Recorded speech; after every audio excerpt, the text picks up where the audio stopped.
Chapter 8.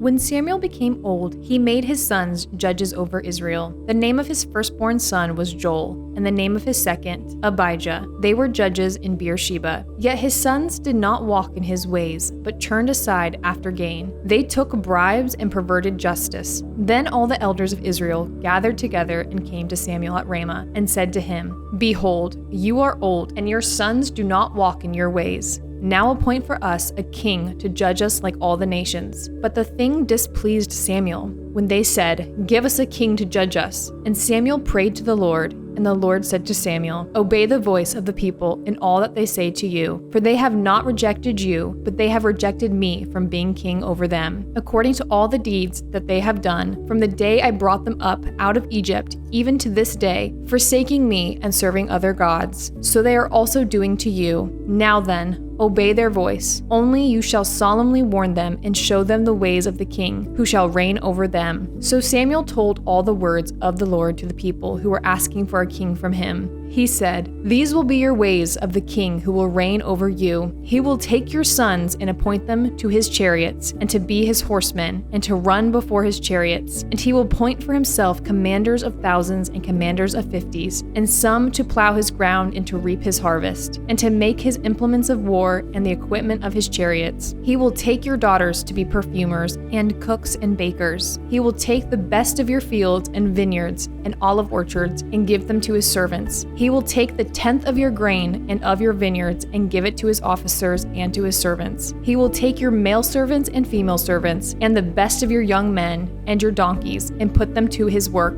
He will take the 10th of your flocks, and you shall be his slaves. And in that day you will cry out because of your king, whom you have chosen for yourselves. But the Lord will not answer you that day. But the people refused to obey the voice of Samuel, and they said, No, but there shall be a king over us, that we also may be like all the nations, and that our king may judge us and go out before us and fight our battles. And when Samuel had heard all the words of the people, he repeated them in the ears of the Lord. And the Lord said to Samuel, Obey their voice, and make them a king. Samuel then said to all the men of Israel, Go, every man to his city. Chapter 9. There was a man of Benjamin, whose name was Kish, the son of Abiel, son of Zeror, son of Bekorah, son of Aphiah, a Benjaminite, a man of wealth. And he had a son whose name was Saul, a handsome young man. There was not a man among the people of Israel more handsome than he. From his shoulders upward he was taller than any of the people. Now the donkeys of Kish, Saul's father, were lost. So Kish said to Saul his son, Take one of the young men with you and arise, go and look for the donkeys. And he passed through the hill country of Ephraim and passed through the land of Shalisha, but they did not find them. And they passed through the land of Shaalim, but they were not there. Then they passed through the land of Benjamin, but did not find them. When they came to the land of Zuph, Saul said to his servant, who was with him, Come, let us go back, lest my father cease to care about the donkeys and become anxious about us. But he said to him, Behold, there is a man of God in this city, and he is a man who is held in honor. All that he says comes true. So now let us go there. Perhaps he can tell us the way we should go. Then Saul said to his servant, But if we go, what can we bring the man? For the bread in our sacks is gone, and there is no present to bring the man of God. What do we have? The servant answered Saul again, Here, I have with me 1/4 of a shekel of silver, and I will give it to the man of God to tell us our way. Formerly in Israel, when a man went to inquire of God, he said, Come, let us go to the seer, for today's prophet was formerly called a seer. And Saul said to his servant, Well said, come, let us go. So they went to the city where the man of God was. As they went up the hill to the city, they met young women coming out to draw water and said to them, Is the seer here? They answered, He is. Behold, he is just ahead of you. Hurry. He has come just now to the city, because the people have a sacrifice today on the high place. As soon as you enter the city, you will find him, before he goes up to the high place to eat. For the people will not eat till he comes, since he must bless the sacrifice. Afterward, those who are invited will eat. Now go up, for you will meet him immediately. So they went up to the city. As they were entering the city, they saw Samuel coming out towards them on his way up to the high place. Now the day before Saul came, the Lord had had revealed to Samuel, "Tomorrow, about this time, I will send to you a man from the land of Benjamin, and you shall anoint him to be prince over my people of Israel. He shall save my people from the hand of the Philistines, for I have seen my people, because their cry has come to me." When Samuel saw Saul, the Lord told him, "Here is the man of whom I spoke to you. He it is who shall restrain my people." Then Saul approached Samuel in the gate and said, "Tell me, where is the house of the seer?" Samuel answered Saul, "I am the seer. Go up before me to the high place, for today you shall eat with me, and in the morning I will let you go and will tell you all that is on your mind. As for your donkeys that were lost 3 days ago, do not set your mind on them, for they have been found. And for whom is all that is desirable in Israel? Is it not for you and for all your father's house?" Saul answered, "Am I not a Benjaminite from the least of the tribes of Israel? And is not my clan the humblest of all the clans of the tribe of Benjamin? Why then have you spoken to me in this way?" Then Samuel took Saul and his young man and brought them into the hall and gave them a place at the head of those who had been invited, who were about 30 persons. And Samuel said to the cook, "Bring the portion I gave you, of which I said to you, put it aside." So the cook took up the leg and what was on it and set them before Saul. And Samuel said, "See, what was kept is set before you. Eat, because it was kept for you until the hour appointed, that you might eat with the guest." So Saul ate with Samuel that day. And when they came down from the high place into the city, a bed was spared for Saul on the roof, and he lay down to sleep. Then at the break of dawn, Samuel called to Saul on the roof, "Up, that I may send you on your way." So Saul arose, and both he and Samuel went out into the street. As they were going down to the outskirts of the city, Samuel said to Saul, "Tell the servant to pass on before us, and when he has passed on, stop here yourself for a while, that I may make known to you the word of God." Chapter 10.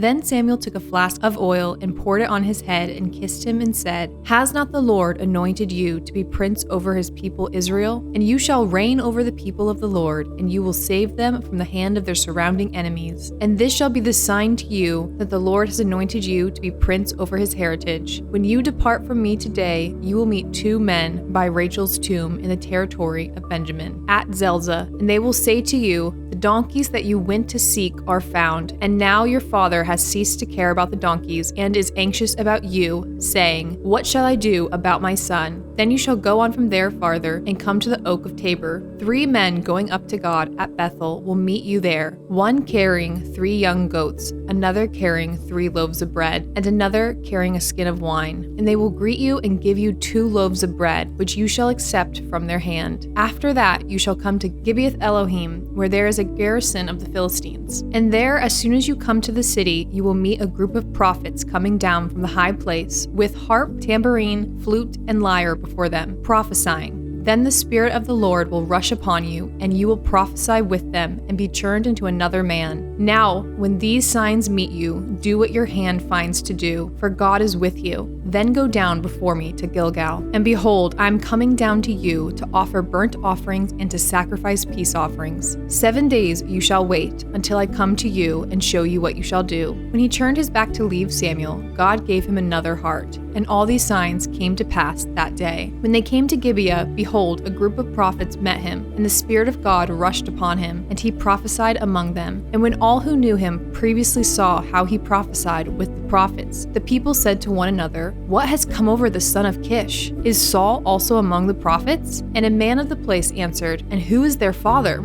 Therefore it became a proverb, "Is Saul also among the prophets?" When he had finished prophesying, he came to the high place. Saul's uncle said to him and to his servant, "Where did you go?" And he said, "To seek the donkeys. And when we saw that they were not to be found, we went to Samuel." And Saul's uncle said, "Please tell me what Samuel said to you." And Saul said to his uncle, "He told us plainly that the donkeys had been found. But about the matter of the kingdom of which Samuel had spoken, he did not tell him anything." Now Samuel called the people together to the Lord at Mizpah, and he said to the people of Israel, "Thus says the Lord, the God of Israel, I brought you up out of Egypt, and I delivered you from the hand of the Egyptians, and from the hand of all the kingdoms that were oppressing you. But today you have rejected your God, who saves you from all your calamities and your distresses. And you have said to him, 'Set a king over us.' Now therefore present yourselves before the Lord, by your tribes and by your thousands." Then Samuel brought all the tribes of Israel near, and the tribe of Benjamin was taken by lot. He brought the tribe of Benjamin near by its clans, and the clan of the Matrites was taken by lot.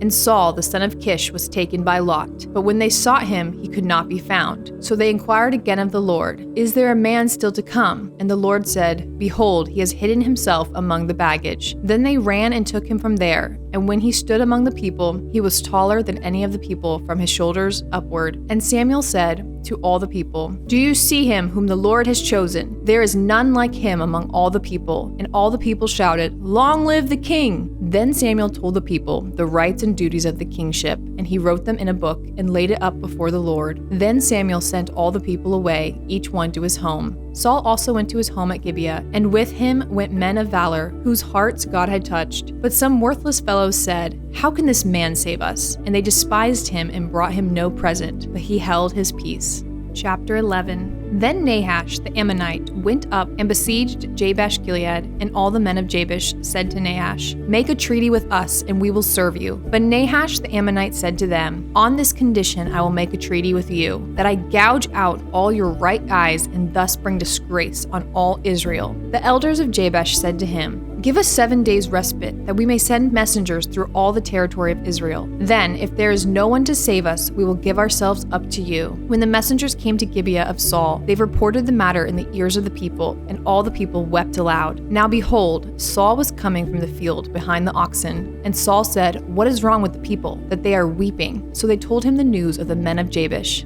And the Spirit of God rushed upon Saul when he heard these words, and his anger was greatly kindled. He took a yoke of oxen and cut them in pieces, and sent them throughout all the territory of Israel by the hand of the messengers, saying, "Whoever does not come out after Saul and Samuel, so shall it be done to his oxen." Then the dread of the Lord fell upon the people, and they came out as one man. When he mustered them at Bezek, the people of Israel were 300,000, and the men of Judah 30,000. And they said to the messengers who had come, "Thus shall you say to the men of Jabesh-Gilead, tomorrow, by the time the sun is hot, you shall have salvation." When the messengers came and told the men of Jabesh, they were glad. Therefore the men of Jabesh said, "Tomorrow we will give ourselves up to you, and you may do whatever seems good to you." And the next day Saul put the people in 3 companies. And they came into the midst of the camp in the morning watch, and struck down the Ammonites until the heat of the day. And those who survived were scattered, so that no 2 of them were left together. Then the people said to Samuel, "Who is it that said, 'Shall Saul reign over us?' Bring the men that we may put them to death." But Saul said, "Not a man shall be put to death this day, for today the Lord has worked salvation in Israel." Then Samuel said to the people,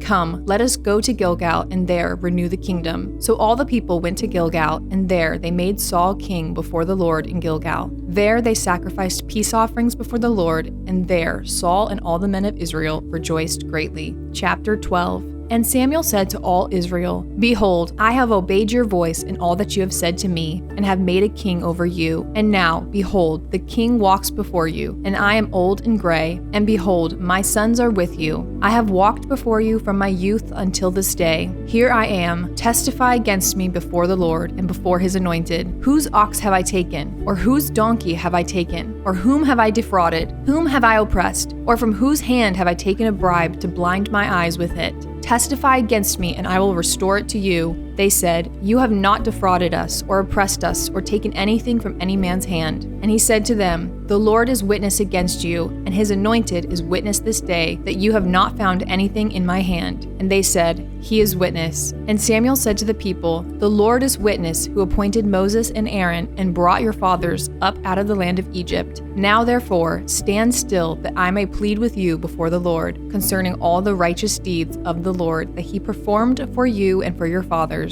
When Jacob went into Egypt, and the Egyptians oppressed them, then your fathers cried out to the Lord, and the Lord sent Moses and Aaron, who brought your fathers out of Egypt, and made them dwell in this place. But they forgot the Lord their God, and he sold them into the hand of Sisera, commander of the army of Hazor, and into the hand of the Philistines, and into the hand of the king of Moab, and they fought against them. And they cried out to the Lord and said, "We have sinned because we have forsaken the Lord, and have served the Baals and the Ashtaroth. But now deliver us out of the hand of our enemies, that we may serve you." And the Lord sent Jerubbaal and Barak and Jephthah and Samuel, and delivered you out of the hand of your enemies on every side, and you lived in safety. And when you saw that Nahash, the king of the Ammonites, came against you, you said to me, "No, but a king shall reign over us," when the Lord your God was your king. And now behold, the king whom you have chosen, for whom you have asked, behold, the Lord has set a king over you. If you will fear the Lord and serve him and obey obey his voice and not rebel against the commandment of the Lord, and if both you and the king who reigns over you will follow the Lord your God, it will be well. But if you will not obey the voice of the Lord, but rebel against the commandment of the Lord, then the hand of the Lord will be against you and your king. Now therefore, stand still and see this great thing that the Lord will do before your eyes. Is it not wheat harvest today? I will call upon the Lord that he may send thunder and rain, and you shall know and see that your wickedness is great, which you have done in the sight of the Lord, in asking for yourselves a king. So Samuel called upon the Lord, and the Lord sent thunder and rain that day, and all the people greatly feared the Lord and Samuel. And all the people said to Samuel, Pray for your servants to the Lord your God, that we may not die, for we have added to all our sins this evil, to ask for ourselves a king. And Samuel said to the people, Do not be afraid. You have done all this evil, yet do not turn aside from following the Lord, but serve the Lord with all your heart. And do not turn aside after empty things that cannot profit or deliver, for they are empty. For the Lord will not forsake his people for his great name's sake, because it has pleased the Lord to make you a people for himself. Moreover, as for me, far be it from me that I should sin against the Lord by ceasing to pray for you, and I will instruct you in the good and the right way. Only fear the Lord and serve him faithfully with all your heart. For consider what great things he has done for you. But if you still do wickedly, you shall be swept away, both you and your king.